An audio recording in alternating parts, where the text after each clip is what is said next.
Easy ആയിട്ട് ഏത് question answer എഴുതാനുള്ളേ? അയ്യോ കോൺവെർസേഷൻ എഴുതാനുണ്ട്. ഇനി അതെഴുതാം. അതെനിക്ക് ഈസിയാ. എന്ത് പേരിപ്പ ഇടും? രാജു രാമു. കോൺവെർസേഷൻ എഴുതാൻ തുടങ്ങുമ്പോ ഈ 2 പേര് നിർബന്ധമാ. Raju good morning Ramu. Ramu good morning Raju.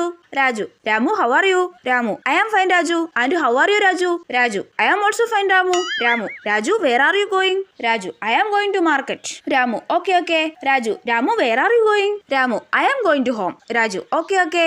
Ramu I am busy now. See you later. Okay bye. Raju I am also busy Ramu. See you later. Okay bye. Set. അയ്യോ ടീച്ചർ പറഞ്ഞായിരുന്നല്ലോ കോൺവെർസേഷൻ തീരുമ്പോ ലാസ്റ്റ് താങ്ക് യു വെൽക്കം പറയണോന്ന്. അതും കൂടി പറഞ്ഞേക്കാം. ഇനി ആരാ പറയണ്ടേ?